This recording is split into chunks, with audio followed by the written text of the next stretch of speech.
জেলায় জেলায় সংকট সমস্যা তা থেকে উত্তরণের চ্যালেঞ্জ আর সম্ভাবনার কথা তুলে ধরতে চলছে ডিবিসি এক্সপ্রেস। বিশেষ এই আয়োজনে মতামত থাকছে তৃণমূল থেকে শুরু করে নীতি নির্ধারকদের।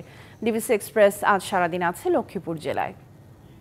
সিএসআরএম ডিবিসি এক্সপ্রেসে আমরা এই মুহূর্তে আছি লক্ষ্মীপুর জেলায়। আমার সাথে সংযুক্ত হয়েছেন অতিরিক্ত জেলা প্রশাসক সম্রাট খিসা।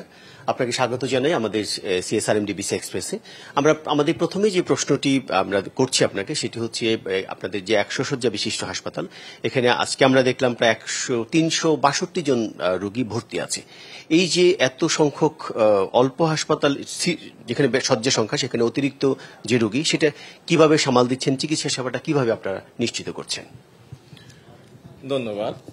100 শয্যা বিশিষ্ট যে হসপিটালটা ছিল সেটাকে 250 বেডে রূপান্তরের জন্য একটা প্রকল্প নেওয়া হয়েছে। তো এখন যে অবস্থা সেটা হচ্ছে যে পিডব্লিউডি যে কাজ করছে ওখানে তাদের যে চাহিদা, তো তারা 13 কোটি টাকার এক্সট্রা একটা চাহিদা স্বাস্থ্য মন্ত্রণালয়ে প্রেরণ করেছেন এটা কমপ্লিট করার জন্য। তো এটা যদি চলে আসে, হসপিটালের যে দুরবস্থা সেটা আর থাকবে না। আমরা আরেকটি জেনেছি, শুনলাম যে এখানে জলাবদ্ধতা একটি অন্যতম সমস্যা এই লক্ষ্মীপুর জেলা। আপনার সেইটা জলাবদ্ধতা নিরসনে আপনার কাজ করছেন, অবৈধ উচ্ছেদ অভিযান। তো এইটা কতটা অগ্রসর হতে পেরেছেন জলাবদ্ধতা নিরসনে আপনারা? ধন্যবাদ আপনাকে। আপনি হয়তো জেনেছেন যে লক্ষ্মীপুরের সবচেয়ে বড় যে প্রবলেম সেটা হচ্ছে জলাবদ্ধতা। বিগত বছরের এই সময়ে লক্ষ্মীপুর কিন্তু পানির নিচে ছিল। এখানকার প্রধান সমস্যা কি?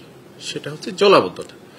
তো এই জলাবদ্ধতা নিরসনের জন্য স্যার কিন্তু একটা প্ল্যানিং করেছেন এবং এটা আমরা বাস্তবায়ন করে যাচ্ছি। এই পর্যন্ত প্রায় আপনার যদি আমি বলি 50টি অবৈধ স্থাপনা উচ্ছেদ অভিযান পরিচালনা করা হয়েছে, যার সুফল কিন্তু এখন লক্ষ্মীপুরবাসী পাচ্ছে। আমরা দেখছি রাস্তা সংস্কার কার্যক্রম চলছে, যেটা আমরা বলি জোড়াতালির ব্যাপারটি ঠিক সেইভাবে। এটা কি খুব বেশি টেকসই হবে, নাকি বাজেট স্বল্পতার কারণে আপনারা ভালোভাবে কাজ করতে পারছেন না?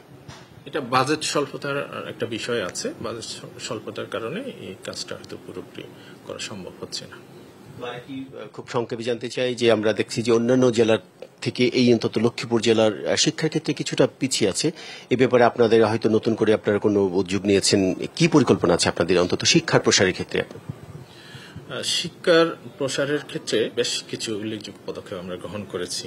প্রথমে স্যার 12 দফার একটা নির্দেশনা দিয়েছেন, যেটা প্রত্যেকটা প্রাইমারি স্কুল এবং প্রাইমারি স্কুলের শিক্ষক এবং শিক্ষার্থীদের জন্য করণীয়। অনেক ধন্যবাদ আমাদের সাথে সংযুক্ত হওয়ার জন্য। আসলে প্রাথমিক অবস্থায় শিক্ষার্থীর ঝরে পড়া যদি রোধ করা যায় তাহলে শিক্ষার প্রসার ঘটবে, সেখানেই তারা হাত দিয়েছেন। তো সিএসআরএম ডিবিসি এক্সপ্রেস আপাতত লক্ষ্মীপুর থেকে ছিল আমার কাছে আপাতত। পরবর্তীতে আগামী সপ্তাহে আমরা অন্য কোনো জেলায় যাব, সেখানকার সমস্যাগুলো কি সেগুলো তুলে ধরার চেষ্টা করব। সিএসআরএম ডিবিসি এক্সপ্রেসের ততক্ষণ আমাদের সাথেই থাকুন।